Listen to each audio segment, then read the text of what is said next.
This video is to show you how to set up Turnitin within Advanced 360. Basically, the first thing you would need to do is go to your gradebook to make sure you understand exactly how many points there are for each assignment. It's only the assignments that go through the Dropbox, so if you have discussions, then of course those would go through, but also assignments. So in this case, it's just going to be assignments that are going to go through the gradebook in this particular class's case.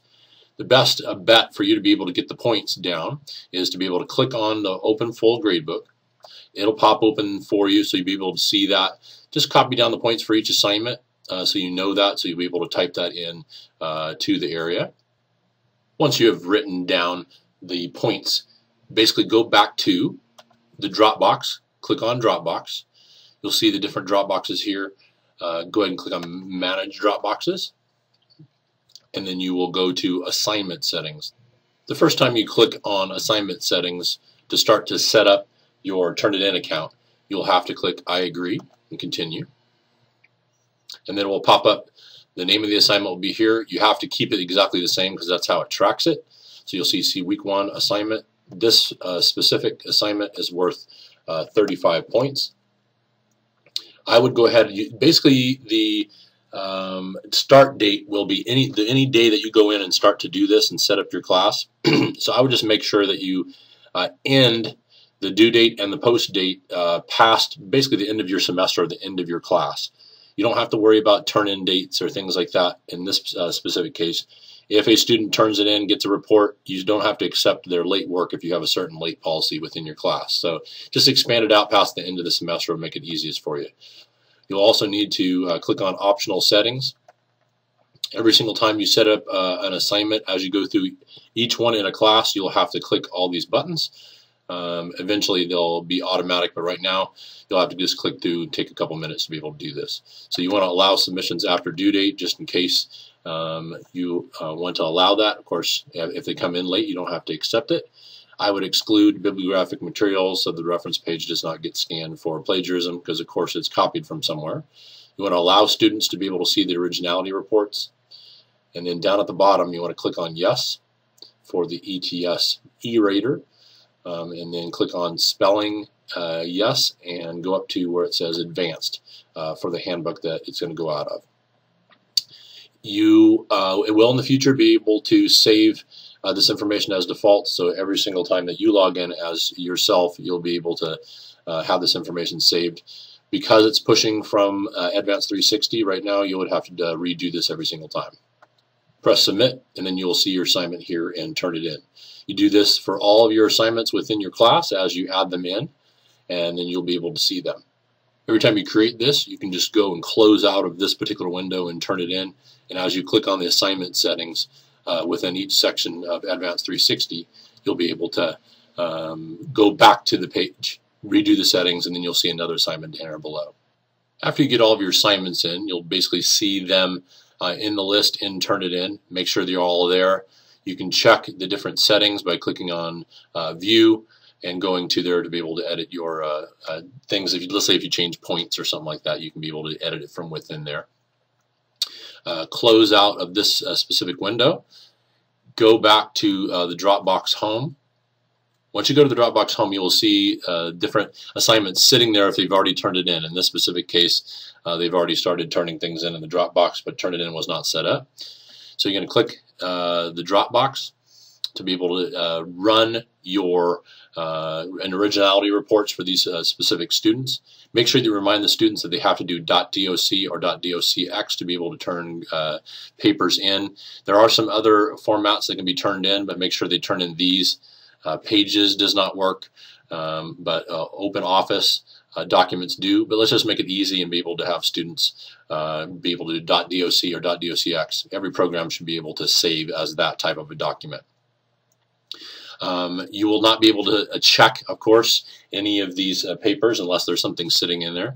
So once that's set up from the beginning of the class, that'll be ready for when the student submits something to the Dropbox, and then as they turn them in, you can basically check originality for all submitted items. I would come back in here, and if there's anything new, just check this particular box, check originality for all submitted items. It'll go through the scan and scan all of the assignments that are in at that moment when you click it. So if there's any more that comes in later, you'll be able to click that again and make sure those are run. Once you've clicked check originality for all submitted items, or you've gone through and actually clicked each individual, basically right in where it says 3% match here, it will say check originality. So you can do that individually, or you can do it collectively from the top. Let's say if a student submits a document that's not in .doc or .docx, you will have a problem when you click check originality for all submitted items. It will stop that report because it can't read it within Turnitin. So make sure that your students submit it in those formats. They can create it anywhere. They just need to save it as .doc or docx, or it'll be a problem. If you ever have a problem where it's not doing individual ones, go down and check the check originality in each of these areas. Most likely it's a single document that's the problem. You can do it individually or through the group. Once you do that, as you're grading, of course, you can grade through this box. You don't have to go to the Turnitin site if you don't want to at all. But I believe that Turnitin has an excellent tool both for plagiarism and for grading to be able to give the students better feedback. So what you would do is you would put your points here, put your feedback in here if you don't want to use Turnitin, and you can also record a video note if you would like to put that in there. That's upon your discretion. So what you would want to do if you do want to use Turnitin is go ahead and click on the 3% match down here after you've run the report. Click on that. The report will come up for you to be able to see this specific student. Wait for it to load up. It'll come up in this format. Basically, click on this box so you won't see that message again. Review what it says so you can understand what it's doing in the certain areas. Alright, you have the paper sitting off to the left. You have only a 3%, so you know it's not a plagiarism issue. So I would not even, you don't have to worry about that. You would go to grade mark. And basically the way you would use a grade mark, this grade mark system, is you can just go through the paper, scroll through, and you have lots of different choices of commonly used composition marks, format, punctuation, usage.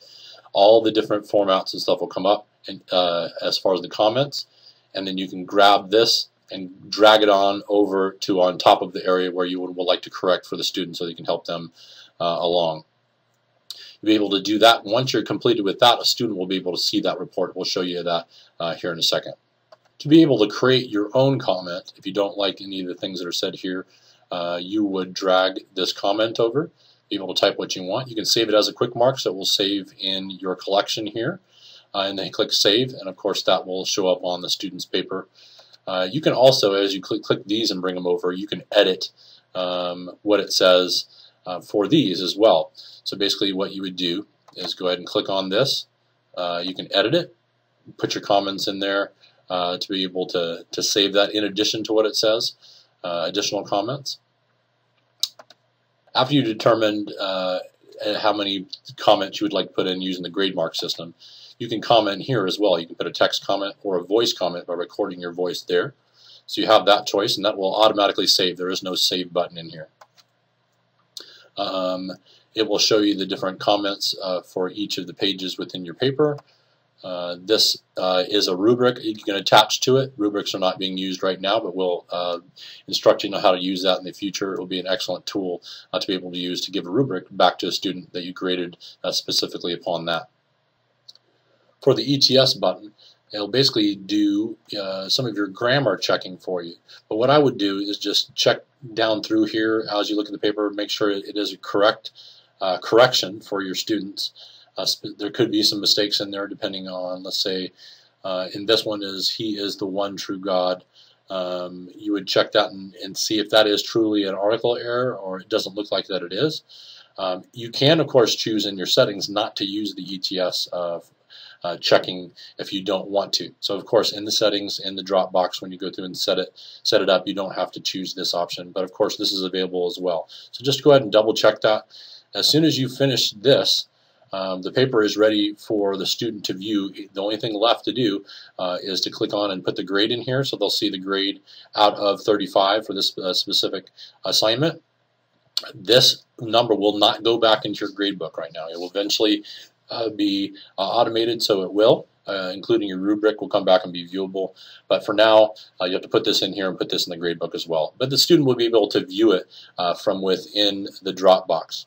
From within Turnitin, you can either go back to the Dropbox and grade individually, or you can just click arrow over for the next student's paper, and so on and so forth. So you have those students, you can just grade them from right in there and just finish it off, put the number in, go to the next one. You don't have to push save.